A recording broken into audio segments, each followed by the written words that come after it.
नमस्कार, जयतु भारतः GST and other laws discussion and analysis के आज के अंक में आपका स्वागत है। किसी प्रोपराइटरशिप फर्म के अंदर यदि प्रोपराइटर की डेथ हो जाती है तो उस केस में उस फर्म के अंदर जो इनपुट टैक्स क्रेडिट का बैलेंस पड़ा हुआ है वह उसके सक्सेसर को या दूसरा कोई वो बिजनेस चलाता है उसको किस प्रकार से ट्रांसफर किया जाए, इसी की प्रोसीजर के बारे में आज के विषय में चर्चा करेंगे। जीएसटी एक्ट का सेक्शन 18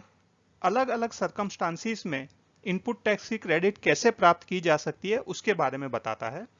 उसके सब सेक्शन 3 के अंदर बताया गया है कि किसी फर्म का कॉन्स्टिट्यूशन के अंदर चेंज होता है सेल के कारण, मर्जर के कारण, डीमर्जर के कारण, एमालगमेशन के कारण, लीज पे दिया जाने के कारण या ट्रांसफर ऑफ बिजनेस के कारण, और साथ में ऐसा स्पेसिफिक प्रोविजन हो कि जो पुरानी फर्म थी उसकी लायबिलिटी भी नई फर्म के पास जाएगी, वह नई फर्म पुरानी फर्म की पूरी जिम्मेदारियां, पूरी लायबिलिटी पे करेगी, तो पुरानी फर्म की इनपुट टैक्स क्रेडिट नई फर्म को मिल सकती है। अब यहां पर जो भी सर्कमस्टांसिस बताए हैं उसके अंदर डेथ ऑफ प्रोपराइटर यह शब्द नहीं लिखे गए हैं, इसलिए एक डाउट आता है कि क्या प्रोपराइटर की डेथ के केस में यह प्रोविजन लागू होगा। इसी प्रकार जीएसटी रूल्स का जो रूल 41 है उसके अंदर भी जो प्रोसीजर बताई गई है उसके अंदर यह लिखा गया है कि जो रजिस्टर्ड पर्सन है वह फॉर्म जीएसटी आईटीसी 2 फाइल करेगा, अर्थात जो पुरानी फॉर्म का मालिक है वह फॉर्म जीएसटी आईटीसी 2 फाइल करेगा, जबकि इस केस में तो प्रोपराइटर की डेथ हो चुकी है तो वह कैसे जीएसटी आईटीसी 02 फाइल करेगा, यह भी एक सवाल उपस्थित हुआ। इन सवालों के निराकरण करने के लिए central board of indirect taxes and customs ने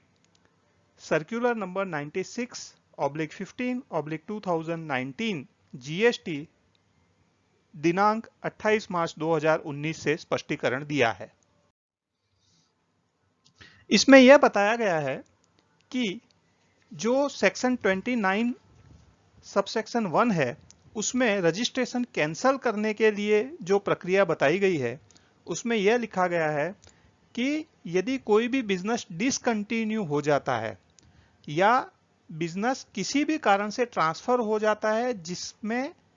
वैयक्तिक मालिक प्रोपराइटर की डेथ भी एक कारण सम्मिलित है, तो उस केस में भी रजिस्ट्रेशन कैंसिल किया जा सकता है। तो इसके कारण से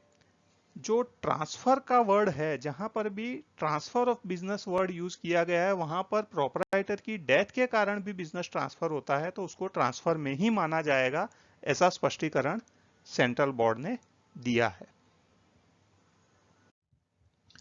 जो प्रोसीजर फॉलो करनी है उसमें सबसे पहले जो सक्सेसर ऑफ बिजनेस या जो ट्रांसफरी ऑफ बिजनेस है, नया मालिक या नई पार्टनरशिप फर्म या जो भी नई फर्म है उसको रजिस्ट्रेशन लेना है, क्योंकि जो प्रोपराइटरशिप फर्म थी उसका जो pan card based registration number था तो प्रोपराइटर की मृत्यु के साथ ही वो पैन कार्ड अब आगे उपयोग में नहीं लिया जाएगा, तो इसलिए जो सक्सेसर फर्म है या सक्सेसर व्यक्ति है उसके पैन कार्ड के बेस पर नया रजिस्ट्रेशन लेना आवश्यक है। नया रजिस्ट्रेशन लेते समय यह ध्यान रखना है कि जो फॉर्म जीएसटी REG 01 फाइल किया जाता है उसके अंदर रीजन टू ऑब्टेन रजिस्ट्रेशन में यह बताना आवश्यक है कि डेथ ऑफ प्रोपराइटर। उसके बाद मैंने जैसे आगे बताया था कि रूल 41 के अनुसार जिस फर्म में से आईटीसी ट्रांसफर करनी है उसे फॉर्म जीएसटी आईटीसी 02 फाइल करना होता है, लेकिन प्रोपराइटर की डेथ के केस में यह संभव नहीं है। इसलिए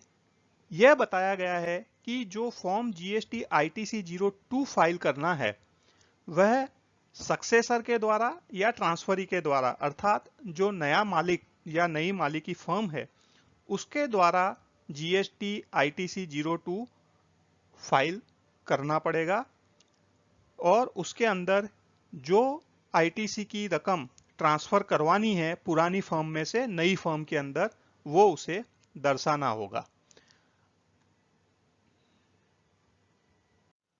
सेक्शन 18 सब सेक्शन 3 में स्पष्टतः दर्शाया गया है कि इनपुट टैक्स क्रेडिट ट्रांसफर तभी होगी जब नई फर्म पुरानी फर्म की सारी लायबिलिटीज को स्वीकार करती है। तो इस केस में जहां पर प्रोप्राइटर की डेथ हो चुकी है उस केस में क्या होगा, तो उसके लिए यह स्पष्टीकरण दिया गया है कि जैसे सेक्शन 85 के अंदर दर्शाया गया है कि जो ट्रांसफरर और ट्रांसफरी या सक्सेसर दोनों जॉइंटली और सेवरली यानी संयुक्त रूप से और अलग अलग रूप से टैक्स इंटरेस्ट पेनल्टी देने के लिए लायबल हैं। उसी प्रकार से सेक्शन 93 सब सेक्शन 1 में भी यह दर्शाया गया है कि यदि कोई प्रोप्राइटर की मृत्यु हो जाती है और यह बिजनेस उसकी डेथ के बाद में भी चालू रखा जाता है तो जो सक्सेसर है वह टैक्स इंटरेस्ट और पेनल्टी भरने के लिए लायबल है। इसलिए जिस केस में प्रोप्राइटर की डेथ हो चुकी और नई फर्म बनाई गई है वहां पर यह माना जाएगा कि जो नया फर्म का मालिक है वह पुराने जो प्रोप्राइटर की डेथ हो चुकी है उसके सारे जिम्मेदारियां जो टैक्स इंटरेस्ट और पेनल्टी की जिम्मेदारियां हैं या और कोई भी जिम्मेदारी आए पुराने कारोबार के संदर्भ में, उसकी लायबिलिटी नई फर्म स्वीकार करती है। एक बार यदि पुरानी फर्म में से नई फर्म में आईटीसी ट्रांसफर हो जाती है उसके बाद जो प्रोप्राइटर की डेथ हो चुकी है उसकी पुरानी फर्म का रजिस्ट्रेशन कैंसिल करवा देना चाहिए। सेक्शन 29 के अंदर यह दर्शाया गया है कि प्रोप्राइटर की डेथ के केस में रजिस्ट्रेशन कैंसिल करवाने की एप्लीकेशन उसके जो लीगल हेयर्स हैं, कानूनी वारसदार है, वह एप्लीकेशन कर सकते हैं। यहां पर यह ध्यान रखना आवश्यक है कि जो कैंसलेशन की एप्लीकेशन करते हैं फॉर्म जीएसटी आरईजी 16 के अंदर, उसमें कैंसलेशन का जो रीजन बताना है वह डेथ ऑफ सोल प्रोप्राइटर बताना है और जो नई फर्म है, जो नई फर्म बनाई है जिसका नया जीएसटी नंबर लिया है, उसका जीएसटीआईएन नंबर भी दर्शाना बहुत आवश्यक है ताकि आईटीसी ट्रांसफर करने में कोई दुविधा ना हो। तो यहां पर मैंने आपको ये जो बताया है उसी सीक्वेंस के अंदर कार्य करना है। यदि रजिस्ट्रेशन कैंसल करवाने का कार्य यदि पहले कर दिया गया इनपुट टैक्स क्रेडिट की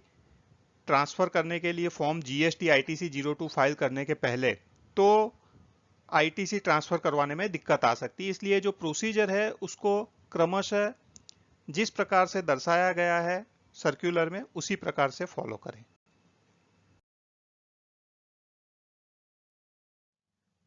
आज के अंक में बस इतना ही। धन्यवाद। Please like, share and subscribe. आपको और किसी जीएसटी रिलेटेड विषय पर जानकारी चाहिए विशेषतः तो कमेंट्स में लिख सकते हैं। जय हिंद।